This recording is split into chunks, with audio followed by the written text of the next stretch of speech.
నమస్తే. చాలా రోజులుగా చూస్తా ఉన్నాం. కాంగ్రెస్ పార్టీలో ఉన్నటువంటి మోత్కుపల్లి గారు కొన్ని విమర్శలు చేయడం జరిగింది గతంలో. ఎస్సీలకి అంటే ముఖ్యంగా మాదిగలకి ఎంపీ టికెట్లు ఇవ్వలేదన్నటువంటి అంశంలో చాలా రకాలుగా ఆరోపణలు రేవంత్ రెడ్డి పైన చేయడం జరిగింది. ఇటీవల కొంత ఎస్సీ వర్గీకరణ సుప్రీంకోర్టులో తీర్పొచ్చిన తర్వాత కొంత పాజిటివ్ అయినటువంటి మాటలు మాట్లాడుతా ఉన్నాడు. ఒక పక్కన ఏదైతే ఇప్పుడున్నటువంటి ఉద్యోగ నియామకాలు ఏవైతే ఉన్నాయో, ఈ నియామకాల్లో ఖచ్చితంగా ఎస్సీ రిజర్వేషన్‌ని అమలు చేయాలి. దీనికి రేవంత్ రెడ్డి సైతం కూడా కట్టుబడి ఉన్నాడని చెప్పేసి భావిస్తా ఉన్నామన్నటువంటి అంశాలను కూడా ఆయన చెప్తా ఉన్నాడు. మరో పక్కన ఆయన యొక్క పేరు మార్చేటువంటి ప్రయత్నం కూడా ఈరోజు ప్రెస్ మీట్‌లో చేయడం జరిగింది. మరి రెడ్డి గాదు పెద్ద మాదిగ అన్నటువంటి వ్యాఖ్యలు కూడా చేయడం జరిగింది. చాలా అంశాలను కూడా ఒకసారి మాట్లాడేటువంటి ప్రయత్నం అయితే చేద్దాం. సార్ ఏమనుకుంటా ఉన్నారు? ఎస్సీ ఈ సంబంధించినటువంటి రిజర్వేషన్‌లని తెలంగాణలో ముందుగా అమలు చేస్తాడన్నటువంటి భావన మీకుందా? నమ్మకం మీకుందా?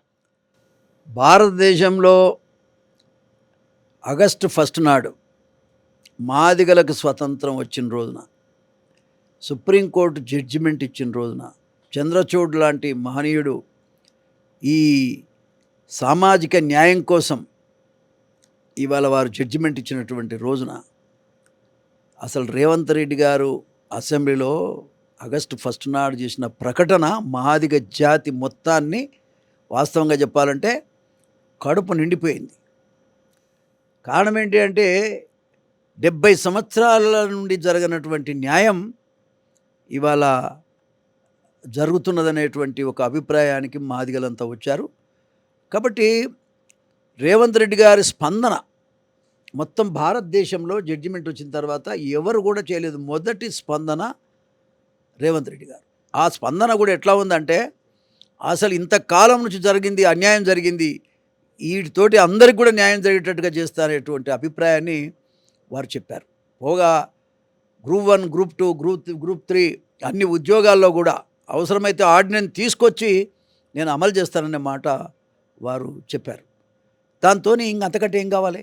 ఒక ముఖ్యమంత్రి అంత తొందరగా మాదిగ జాతి మొత్తానికి జరిగినటువంటి అన్యాయం, ఇన్నేళ్ల నుంచి జరిగినటువంటి అన్యాయం, 70 సంవత్సరాలు జరిగిన అన్యాయాన్ని ఒక్క నిమిషంలో భర్తీ చేసే విధంగా వారు మాట్లాడటం చాలా సంతోషకరమైన విషయం.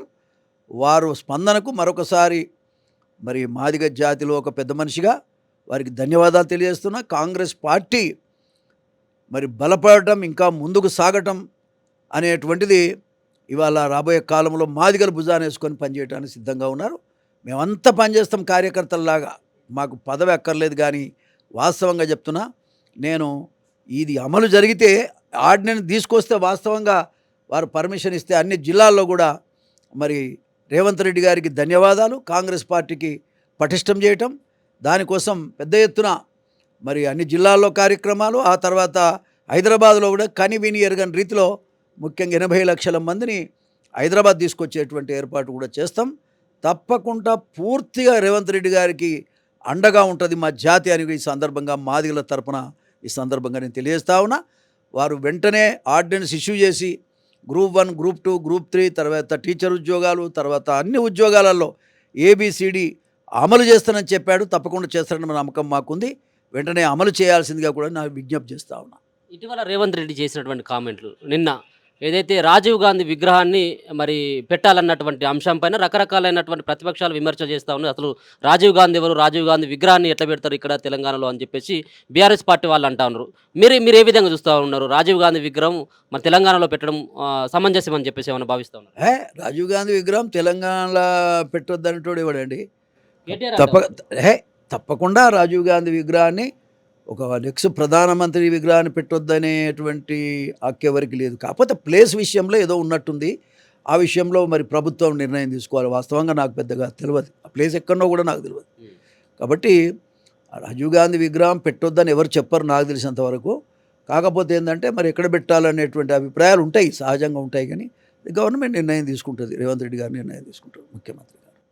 తెలంగాణ ప్రభుత్వం ఏర్పడి 9 నెలల కాలం కావస్తా ఉన్నటువంటి సందర్భంలో రేవంత్ రెడ్డి పరిపాలన ఏ విధంగా ఉందని చెప్పేసి భావిస్తాను? ఏ పరిపాలనతో నాకు సంబంధం లేదబ్బా. నా పరిపాలన ఒకటే. ఈ ఏబిసిడి వర్గీకరణ చేస్తే అన్నీ అమలైనట్టే. ఏదో మనం ఏదో ఏ పార్టీ అయినా నీకు ఇల్లు ఇస్తాం, నీ రేషన్ కార్డు ఇస్తాం, ఇదా బతుకులు? ఇట్లా కాదు కదా. సామాజిక న్యాయం, ముఖ్యంగా రిజర్వేషన్లు ఎందుకు ఇచ్చారు అంటే దళిత వర్గాల్లో అన్ని కులాలకు మేలు జరగడానికి ఇచ్చారు. అయితే కొంతమందే దానివల్ల అనుభవించడం అనేది కూడా మంచిది కాదు. కాబట్టి అందరికీ సమన్యాయం చేసే దాంట్లో ఇవాళ ప్రభుత్వం ముందుకు పోతా ఉన్నది. అందరికీ సమన్యాయం నేను చేస్తానని రేవంత్ రెడ్డి గారు ముందరికి వస్తున్నాడు. కాబట్టి వారికి పూర్తిగా ధన్యవాదాలు. వారు కూడా రేపు పొద్దున నిజంగా చెప్తున్నా ఒక పెద్దన్న పెద్ద మాదిగా అనేటువంటి అభిప్రాయాన్ని కూడా రేపటి నుంచి మేము పిలుచుకోవటం జరుగుతుంది.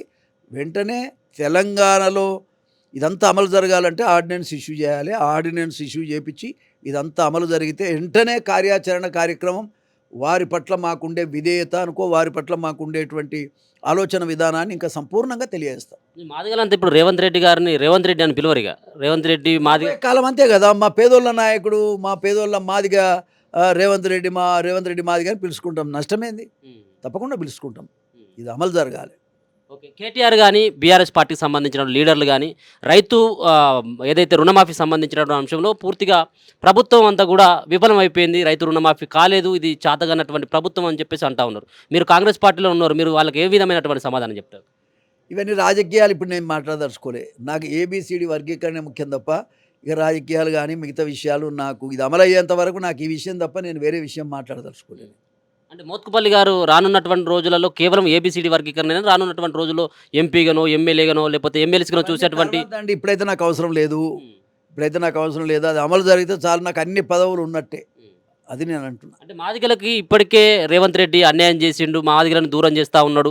దాంట్లో భాగంగానే మోత్కుపల్లిని కూడా నన్ను కనీసం గేట్ దగ్గర కూడా రానిచ్చేటువంటి పరిస్థితి లేదు, నాకు కనీసం అపాయింట్మెంట్ ఇవ్వలేదని చెప్పేసి విమర్శించినటువంటి మీరు మరి ఈ రోజు మీకు అపాయింట్మెంట్ ఇచ్చి మీతో మాట్లాడేటువంటి పరిస్థితి ఏమైనా కనబడతా ఉందా? ఈ వర్గీకరణ తర్వాత మిమ్మల్ని నాకు ఇప్పుడు ఏది ముఖ్యం కాదు. ఏబిసిడి వర్గీకరణ అనేది జరిగితే నాకు ఏది అవసరం లేదు. కలిసి చెప్పాలి. నేను కలిసి చెప్పింది మీ మీడియా మీ ద్వారానే నేను చెప్తా ఉన్నా. లేదు ఏదైనా మాట్లాడాలనుకుంటే ఖచ్చితంగా వారు కనుక నేను రావడానికి అవకాశం ఇచ్చి మాట్లాడడానికి అవకాశం ఇస్తే ఖచ్చితంగా మాట్లాడతా. ఈ రిజర్వేషన్ సంబంధించిన అంశంలో మోడీ గారిని లేకపోతే ఇక్కడ ఉన్నటువంటి మందకృష్ణ మాదిగ గారి యొక్క కృషిని ఏ విధంగా వర్ణిస్తారు మీరు? మందకృష్ణ మాదిగను ఎవరు కూడా క్వశ్చన్ చేసే పరిస్థితి లేదు, అవసరం లేదు. మందకృష్ణ మాదిగను ఆశీర్వదించింది నేను.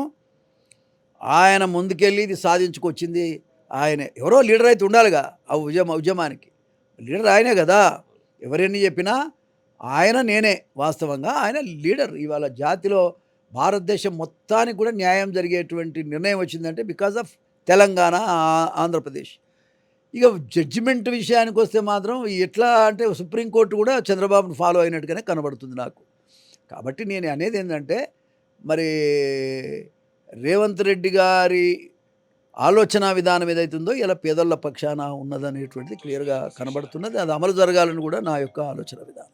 ఓకే. ముఖ్యంగా మొన్న పార్లమెంట్ ఎన్నికలకు సంబంధించినటువంటి అంశంలో రకరకాలైనటువంటి విమర్శలు మీరు చేయడం జరిగింది. ఏది మాదిగలను దూరం చేస్తూ ఉండు రేవంత్ రెడ్డి అనేది. ఇప్పుడు ఈ యొక్క రిజర్వేషన్ సంబంధించినటువంటి దాంట్లో రేవంత్ రెడ్డి యొక్క మాటలను తీసుకొని దీన్ని మర్చిపోయినట్టనే మొత్తం అంతా మాదిగలు అంతా మర్చిపోతాను నేను. నాకు గనుక ఇది అమలు చేయటం నాకు వ్యక్తిగతంగా ఏది అవసరం లేదు.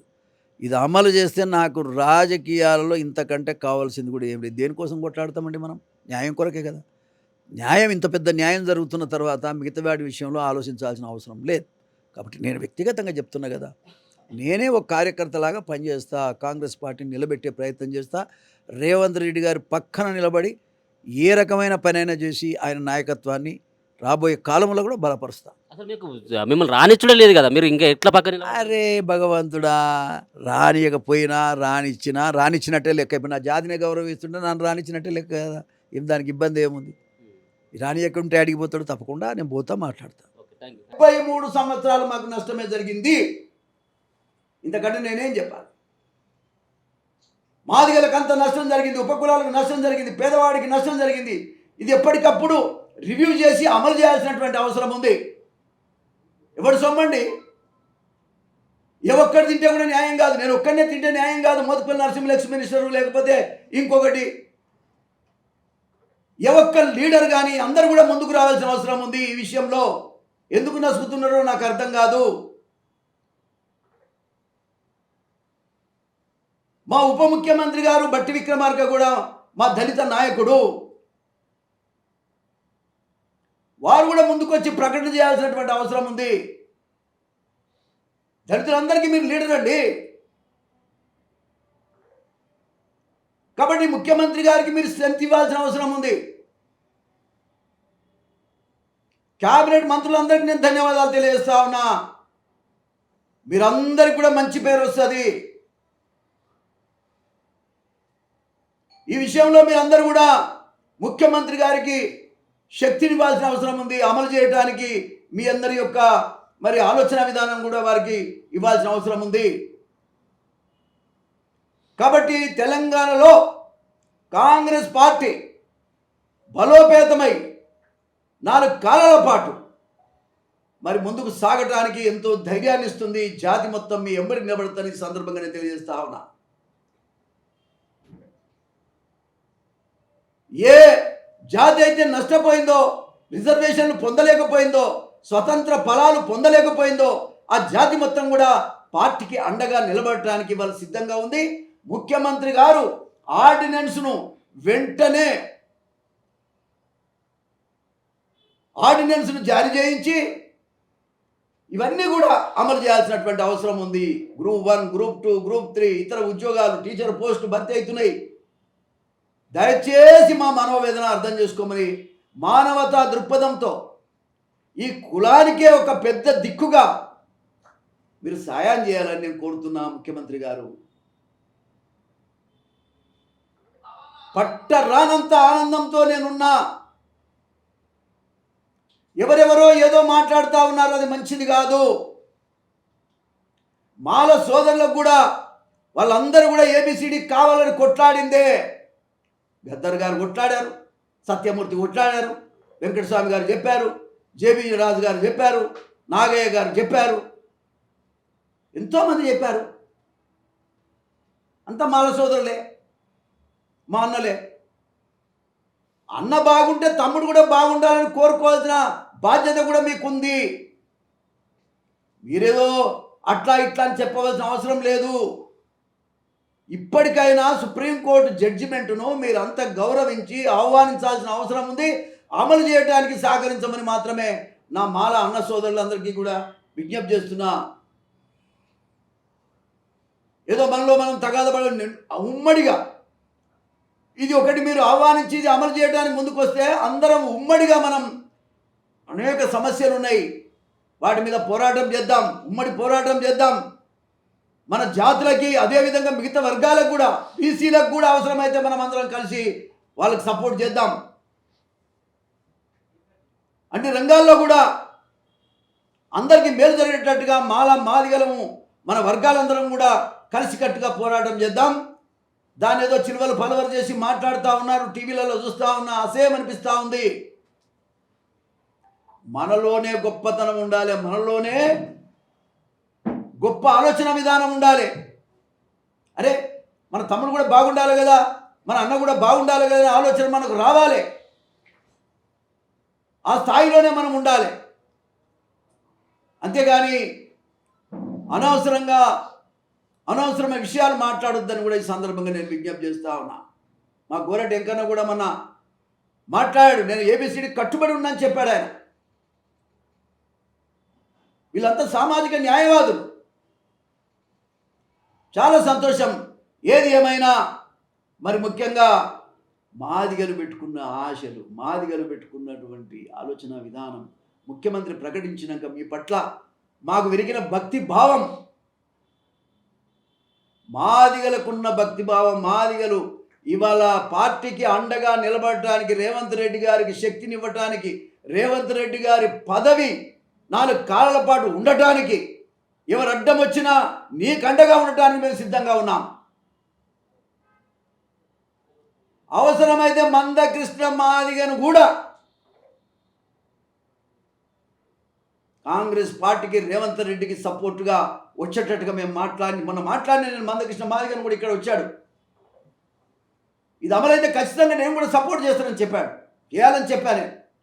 జాతి మొత్తం ఎవరు మనకు మేలు చేస్తే వాళ్ళకి సపోర్ట్ ఉండాలని నేను వారిని కూడా అడిగాను. వారు కూడా చెప్పారు, అన్నా నువ్వు ఎట్లా చెప్తే అట్లా, దాని విషయంలో వేరే తేడా లేదని కూడా చెప్పారు. మన వ్యక్తిగతంగా ఆలోచనలు ఏదున్నా జాతి ప్రయోజనాన్ని దృష్టిలో పెట్టుకొని మనం ఆలోచన చేయాలని చెప్పాను. నేను మొన్న మందకృష్ణ మాదిగ వచ్చిన రోజున ఆ యొక్క ర్యాలీలో, ఆ బహిరంగ సభలో కూడా వేలాది మంది ముగ్గడ కూడా రేవంత్ రెడ్డి గారికి ధన్యవాదాలు చప్పట్లు కొట్టించాను. నేను ఎవరికి తల వంచే మనిషిని కాదు, నా నిర్ణయంలో తేడా ఉండదు. రేవంత్ రెడ్డి గారు మామూలు నిర్ణయం తీసుకోలే, మా అందరికీ ఉపయోగపడే, మా జాతులకి తరతరాలకు ఉపయోగపడే నిర్ణయం తీసుకున్నాక మాకెందుకే రాజకీయాలు చేయాల్సినటువంటి అవసరం లేదు. అందుకే మా ఎమ్మెల్యేలు కానీ మా వర్గాలన్నీ కూడా కలిసి మీరు ఆర్డినెన్స్ ఇచ్చిన తెల్లారి నుంచి రేవంత్ రెడ్డి గారి పర్మిషన్ తీసుకొని అన్ని జిల్లాల్లో విజయోత్సవ సభలు పెడతాం. రేవంత్ రెడ్డి గారికి ధన్యవాదాలు తీర్మానాలు చేస్తాం. అవసరమైతే పట్టరానంత జనాన్ని 80 లక్షల మందిని హైదరాబాద్ తరలిస్తాం. రేవంత్ రెడ్డి గారికి పెద్ద ఎత్తున కనివినెరగని రీతిలో వారిని సన్మానం చేసుకుంటాం, వారికి అభినందనలు తెలియజేస్తాం. మా జాతి యొక్క నమ్మకం ఏందో వారికి కూడా తెలియజేస్తామని కూడా ఈ సందర్భంగా నేను తెలియజేస్తా ఉన్నా. కాబట్టి ఇవాళ రేవంత్ రెడ్డి గారు వెంటనే ఆర్డినెన్స్ ఇష్యూ చేయాలి. ఆర్డినెన్స్ ఇష్యూ చేసిన వెంటనే మేము గ్రామాలకు వెళ్ళి అన్ని గ్రామాల్లో కూడా కాంగ్రెస్ పార్టీ పక్షాన రేవంత్ రెడ్డి పక్షాన పెద్ద ఎత్తున ప్రచారం చేస్తామని కూడా ఈ సందర్భంగా నేను తెలియజేస్తా ఉన్నాం. 80 లక్షల మందిని హైదరాబాద్కు తీసుకొచ్చి పెద్ద మీటింగ్ పెట్టి కాంగ్రెస్ పార్టీకి అండగా ఉంటామని కూడా మేము తెలియజేస్తా ఉన్నాం. ఈ సందర్భంగా రేవంత్ రెడ్డి గారికి పెద్ద ఎత్తున కృతజ్ఞతలు కూడా ఈ సందర్భంగా మేము తెలియజేస్తామని కూడా ఈ సందర్భంగా నేను తెలియజేస్తా ఉన్నా. కాబట్టి ఏ విషయంలో కూడా వెనుకపోవాల్సిన అవసరం లేదు. నా మాదిగా అన్నదమ్ములు, ఎమ్మెల్యేలు, ఎంపీలు, నాయకులందరికీ నేను విజ్ఞప్తి చేస్తున్నా, అందరం కలిసి మా దామోదరం రాజనరసింహ గారికి కూడా నేను విజ్ఞప్తి చేస్తా ఉన్నా, మీరు మంత్రిగా మమ్మల్ని అందరినీ పిలవండి, మనం అందరం కూర్చుందాం, కూర్చుండి పార్టీని ఏ విధంగా ఇంకా ముందుకు తీసుకెళ్దాం, ఈ రిజర్వ్ ఏబిసిడి వర్గీకరణ చేసినటువంటి రేవంత్ రెడ్డి గారికి ఏ స్థాయిలో మనం అండగా ఉందామో మనం ఆలోచన చేద్దామని మన రాజనరసింహ గారికి కూడా నేను విజ్ఞప్తి చేస్తా ఉన్నాం. మంత్రి గారికి మీరు ఏది కల్మషం పెట్టుకోకండి, ఇక్కడ జాతి ప్రయోజనం ముఖ్యం. దాని గురించి మీరు కూడా అందరినీ కలుపుకపోయి ఒక మీటింగ్ పెట్టండి. మొన్న మీటింగ్ పెట్టారు, బ్రహ్మాండంగా పెట్టారు, సంతోషం. ఎమ్మెల్యేలు నాయకులందరం కలిసి మళ్ళొక మీటింగ్ పెట్టాం. ఇది అమలయ్యేదాకా ఎట్లా చేద్దామనేది కూడా ఆలోచన చేద్దాం. ముఖ్యమంత్రిగా అండగా ఉండటానికి ఏ విధంగా మనం ప్రయత్నం చేయాలనో అందరం అనుకుందామని కూడా ఈ సందర్భంగా నేను తెలియజేస్తూ, ఏది ఏమైనా ఒక మంచి కార్యక్రమానికి నాయకుడుగా రేవంత్ రెడ్డి గారు, ఒక యువకుడు, ఇవాళ ఒక చరిత్రాత్మకమైన నిర్ణయం తీసుకొని ఒక చరిత్రనే ఇవాళ మరి సృష్టించే విధంగా రేవంత్ రెడ్డి గారు నిర్ణయం తీసుకున్నారు. వారికి ప్రత్యేకంగా ధన్యవాదాలు మరొకసారి సందర్భంగా మా జాతి తరపున నేను తెలియజేస్తూ, నేను ఒక పెద్ద కార్యకర్తగా, రేవంత్ రెడ్డి గారికి పెద్ద కార్యకర్తగా,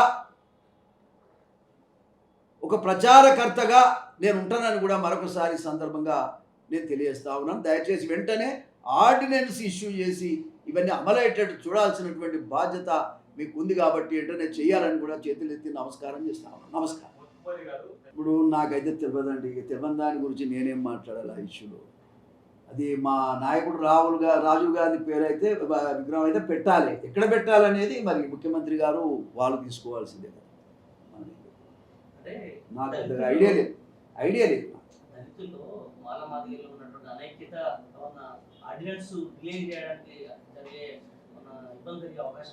ఎందుకుంటుందండి, సుప్రీంకోర్టు జడ్జిమెంట్ ఇచ్చినాక ఇంకా వేరే ఏముంటాయి, అక్కడ ఏం ఉండవు. చీఫ్ జస్టిసే చెప్పిండు కాబట్టి ఏం జరగదు ఇక. కాకపోతే ఏంటంటే చేసే వాళ్ళ పని బట్టి ఉంటుంది అంతే తప్ప వేరే ఏం ఉండదు. ఎవరు గురిగినా ఎవరు జరిగినా ఇంకేం దేనికి గురుగుతున్నారు నాకు అర్థం కాదు. మళ్ళీ కాంగ్రెస్ కానీ, కమ్యూనిస్ట్ కానీ, ఇంకో పార్టీ కానీ, తెలుగుదేశం కానీ, ఏ పార్టీ అయినా కూడా అందరికీ న్యాయం అనే దాంట్లో వద్దంటరా. అది ఇంతకుముందు జరగకపోవడమే తప్పు. 2000 నుంచి 2024 వరకు అమలైంది.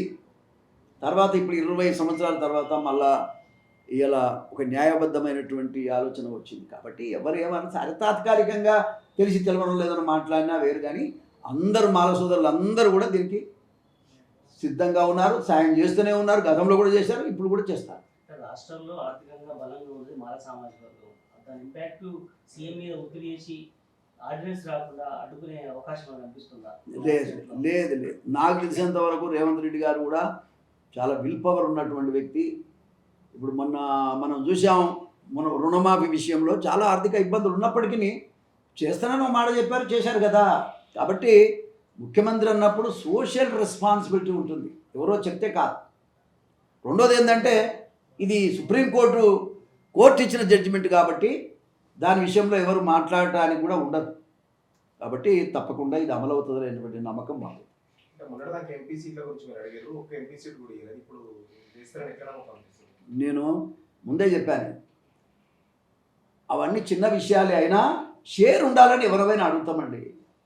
మీరు అన్నది కరెక్టే, మొన్న ఎంపీ సీట్లు ఇవ్వలేదు, లేకపోతే ఎమ్మెల్యే సీట్లు తక్కువ వచ్చినాయి అనేది అది నేను చెప్పేది కాదు, కనబడుతుంది కదా. కానీ ఇక దాన్నే పట్టుకొని అయ్యింది అయిపోయింది, ఇక దానికంటే మంచిది చరిత్రాత్మకమైంది మా పిల్లలు పిల్లలు పిల్లలు పిల్లలు బతికేటువంటి నిర్ణయాన్ని ముఖ్యమంత్రి గారు ప్రకటించిన తర్వాత ఇంకా అవన్నీ పక్కన కొట్టేయాల్సింది, అవన్నీ అవసరం లేదుగా. ఇప్పుడు కావాల్సింది వర్గీకరణ మాత్రమే, దాని గురించి మాత్రమే మా మనసులలో ఉంది. లేకపోతే ఇంత ఆనందంగా నేను ఎందుకు చెప్తున్నా? కాబట్టి వారు తప్పకుండా అమలు చేస్తారనేటువంటి నమ్మకం. అంటే ఢిల్లీలో రేవంత్ రెడ్డి మాట్లాడుతూ పార్లమెంట్లో బిల్లు పెట్టాలని చెప్పేసి మాట్లాడుతున్నారట. లేదు లేదు, ఎక్కడ కూడా ఆయన ప్రెస్ పరంగా ఎక్కడ మాట్లాడారు, శిక్షాత్మక మాట్లాడారు. ఏది మాట్లాడినా ఎట్లా లెక్కకు వస్తుంది, వాయిస్ ఇంటనే లెక్కకు వస్తుంది. ఆయన మీడియాలో కూడా ఎట్లా ఉంటుందా, ఎవరు దోషిందో వాళ్ళు చేసుకుంటారు, ఎవరి యాంగిల్లో వాళ్ళు చేస్తారు. కాబట్టి దాన్ని మనం లెక్కలోకి తీసుకోవాల్సిన అవసరం లేదు. ఆయన ఏది మాట్లాడిండో దానికి కట్టుబడి ఉంటాడు అనేటువంటి నమ్మకం నాకుంది, జాతిలో ఒక పెద్ద మనిషిగా నాకుంది.